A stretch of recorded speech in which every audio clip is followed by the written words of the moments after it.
C'est Mulongodzano Jama et j'espère que vous allez bien. Je vais vous parler un peu de mon aventure capillaire. Et avant ça, je vais d'abord répondre à vos quelques questions que j'ai reçues. Et donc si ça vous intéresse, restez là et on va tout de suite commencer. Cette personne, elle m'a demandé comment est-ce que ma famille avait réagi quand j'ai voulu revenir au naturel. Alors pour répondre à ta question, le fait de vouloir revenir au naturel n'a pas choqué ma famille. Par contre, ce qui a le plus choqué, c'est le fait d'avoir tout coupé en fait. Donc ça, je pense que ça les avait un peu choqués, mais pas choqués à la mort, mais genre choqués parce que ils m'avaient toujours vu avec des cheveux et là pour une fois, j'en avais plus.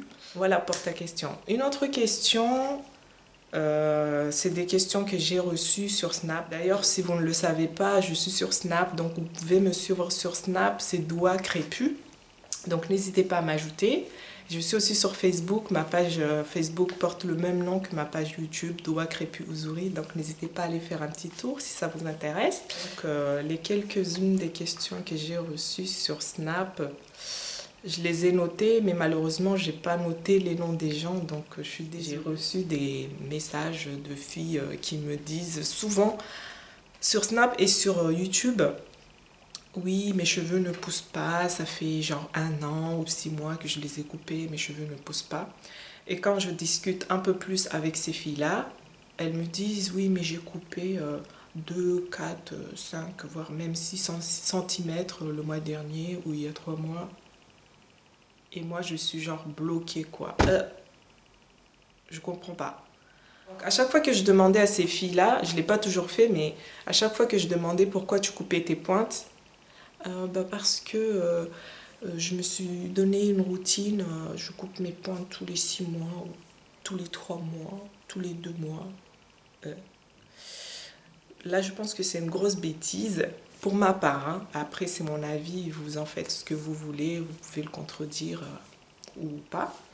Mais je pense que ça ne sert à rien de couper vos pointes s'ils ne sont pas abîmés. Ça ne sert strictement à rien.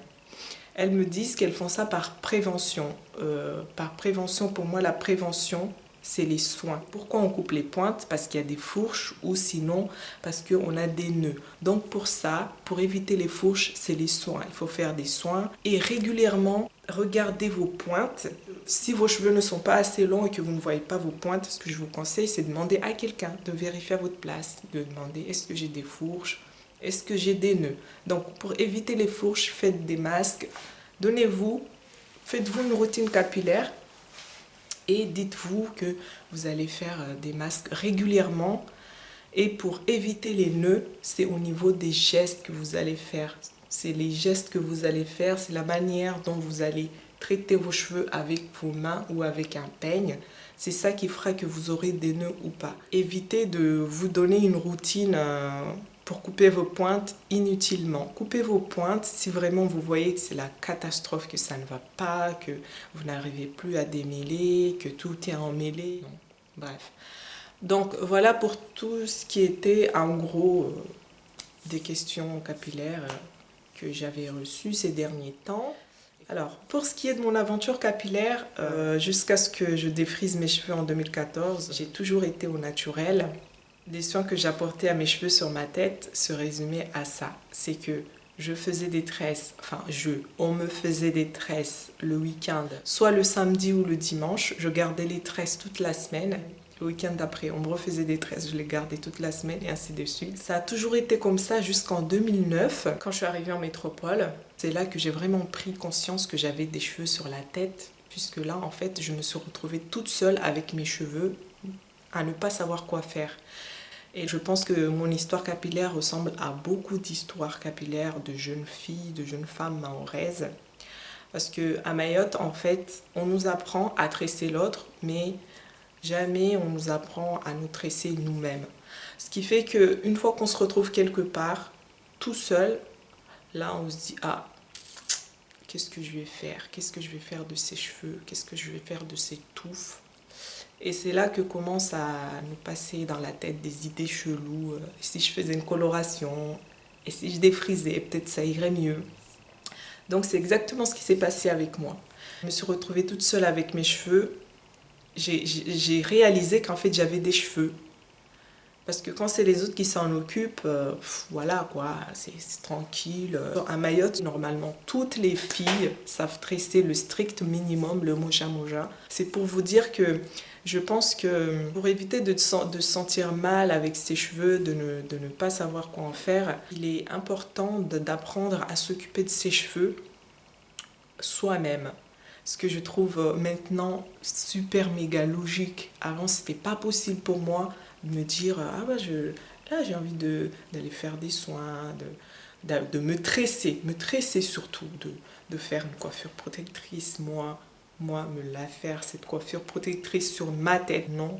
Je me disais plutôt, je n'ai personne pour me tresser, je ne sais pas quoi faire, qu'est-ce que je vais faire, moi je ne sais pas me tresser.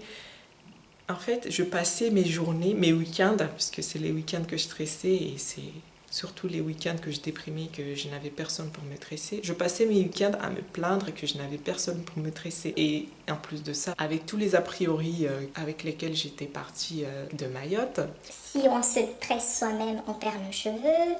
L'eau d'ici est tellement mauvaise, l'eau de métropole je parle, est tellement mauvaise que quoi que vous fassiez avec vos cheveux, ils vont casser. Je le remarquais bien sûr avec les filles qui, une fois venues ici en métropole, passaient genre même 6 mois, une fois rentrées à Mayotte, leurs cheveux ne ressemblaient plus aux cheveux avec lesquels elles sont parties de Mayotte, quoi. Et forcément, tu as des preuves, donc tu y crois. Maintenant, avec le recul, je me rends compte que ces filles-là ne prenaient pas soin de leurs cheveux. Donc forcément, il n'y a pas de secret. On se lave avec l'eau d'ici, notre peau ne pourrit pas. Hein, et on boit l'eau d'ici, nos intestins ne pourrissent pas. Bref, donc si on se lave les cheveux avec l'eau d'ici, je ne vois pas pourquoi nos cheveux casseraient. Pour moi, c'est tout simplement parce que elles prennent pas soin de leurs cheveux, donc forcément, voilà, comme je l'ai dit, il n'y a pas de secret. Il faudrait que les gens arrêtent de s'étonner à mes cheveux cassent, tout ça, en ne faisant rien. Il faut juste savoir un minimum, le minimum, la base pour moi, c'est se tresser, faire des coiffures protectrices et bien fait. Des coiffures protectrices, j'insiste, hein, parce qu'il y a des coiffures, on dirait des coiffures catastrophiques.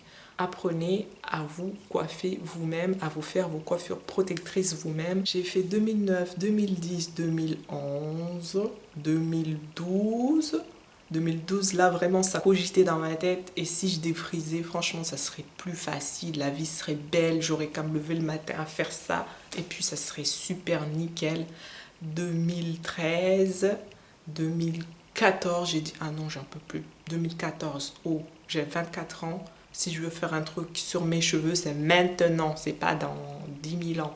En plus de ça, depuis toute petite, j'ai toujours aimé les femmes là, africaines avec des cheveux très très courts.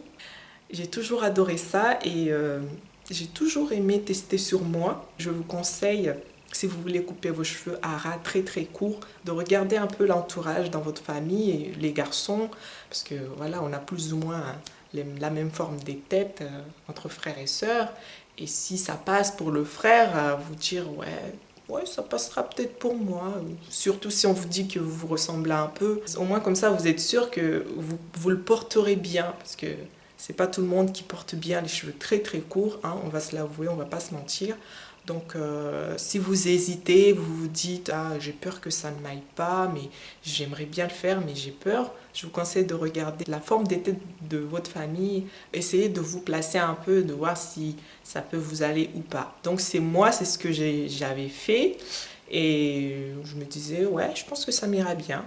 Ouais. Je me suis dit en 2014, ça fait 5 ans que je suis là à galérer avec mes cheveux. J'ai envie de tester le défrisage, voilà. C'était le début de l'aventure capillaire, on va dire. Je voulais défriser et en même temps, je voulais mettre une coloration. Mais par contre, j'avais très peur de le regretter. Donc ce que j'ai fait, c'est que je me suis préparée psychologiquement. J'ai fait des recherches. Je me suis renseignée sur les effets qu'auront la coloration sur mes cheveux, les effets qu'auront le défrisage sur mes cheveux et les effets qu'auront les deux combinés. Je suis allée dans plusieurs magasins Sur place, j'ai posé des questions. À chaque fois, on me répondait la même chose. Et moi, je voulais entendre ce que je voulais entendre, c'est que si tu mets le défrisage plus la coloration, ça va, ça ira, ça sera normal. Mais non, à chaque fois, on me disait, si tu mets les deux, c'est foutu. Déjà, c'est pas fameux, mais si tu mets les deux, là, tes cheveux vont casser, ça va être la catastrophe. Mais je le voulais tellement que je me suis dit, allez, je sais que mes cheveux ils vont casser. Et en plus de ça, si ça commence à me passer par-dessus la tête, je rase tout, je coupe tout et je pourrais enfin réaliser ce petit rêve que j'ai toujours eu au fond de moi, voir ma tête sans cheveux. Donc je savais que je n'avais pas le droit de me plaindre parce que je savais très bien ce que ça allait engendrer par la suite. Mais par contre, je m'étais dit que si j'allais faire tout ça, j'allais aller dans un salon de coiffure. Mais à l'époque, étant étudiante, je regardais mon porte-monnaie là comme ça, j'ai dit... Quand je regarde le prix que ça va me coûter d'aller au salon et le prix que ça va me coûter juste d'aller acheter le défrisant et la coloration dans un magasin, si je le fais moi-même, ça va me revenir beaucoup moins cher. La bêtise, j'aurais dû aller dans un salon de coiffure, mais bon, je suis allée acheter mes 2 ingrédients. J'ai dit, aujourd'hui, je fais le défrisage. Une semaine après, je vais faire la coloration. Il y avait 2 produits à mélanger. Quand j'ai mélangé les deux, enfin je sais même pas si c'était juste un des 2 produits qui puait, mais dès que j'ai ouvert l'un des 2 produits là, mon Dieu, l'odeur, oh mon Dieu, je me suis dit mais c'est quoi ça? Je me suis demandé si c'était pas une blague, l'odeur là. Mais apparemment ce n'était pas une blague, donc ça puait. Je sais pas si vous avez déjà utilisé les produits là pour s'épiler. Bah, c'était la même odeur, c'était horrible. Donc j'ai mis ça sur mes cheveux et quand j'ai enlevé, la catastrophe. Mes cheveux étaient fins. Le lendemain, quand je me suis réveillée, mes cheveux étaient... Enfin, c'était... Je ne saurais pas décrire, c'était pas des cheveux, c'était un truc bizarre, c'était tout collé, c'était... Je sais pas si vous avez vu un poule mouillé, voilà, c'est ça. Un poule mouillé. C'était collant, enfin, c'était trop chelou, j'avais jamais eu des cheveux comme ça, c'était trop chelou pour moi. Et ça ne ressemblait à rien, il fallait absolument que je les lisse tous les matins.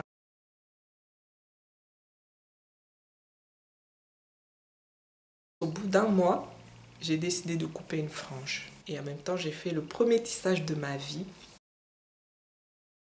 Je me suis jamais sentie aussi déguisée. Donc j'ai porté ce tissage pendant une semaine, je pense. Mes cheveux ne ressemblaient à rien. Là, c'est mes cheveux naturels. Ça fait 2 semaines que je ne les ai pas lavés. Comment ils sont?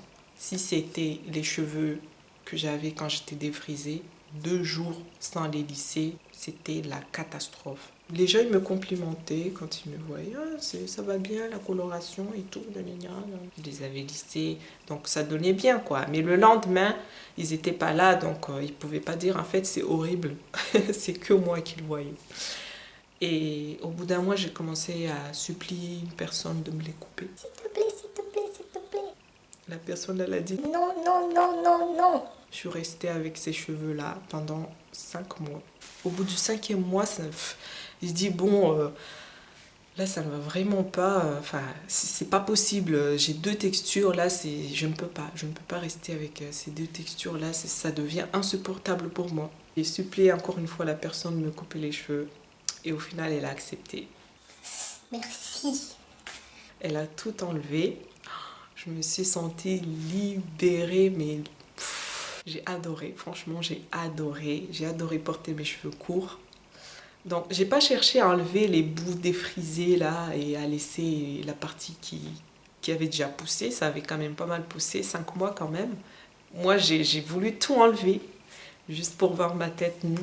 C'est là que j'ai vraiment commencé à regarder des vidéos sur YouTube et que j'ai découvert que en fait on pouvait se tresser soi-même. Ça a l'air bête comme ça, hein, mais si on est ignorant, qu'on ne sait pas, bah ouais, c'est comme ça. Au début, c'était super difficile. Quand je faisais ça, au bout de 2 secondes, même pas, j'étais fatiguée. C'était super méga fatigant. mais j'ai dit je ne vais pas lâcher. Depuis que j'ai coupé mes cheveux, j'ai découvert plein de choses que je me croyais incapable de faire avant ou que je m'étais jamais posé la question si je pouvais les faire. Je suis moi, j'ai envie de ressembler à personne. C'est tout ce que je vous souhaite, de vous accepter, de vivre avec vous-même et de vous en foutre de ce que peuvent penser les autres dans le respect. J'espère que la vidéo vous a plu, je vous fais des gros bisous. Je vous dis à la prochaine et surtout, prenez soin de vous. Kwaheri!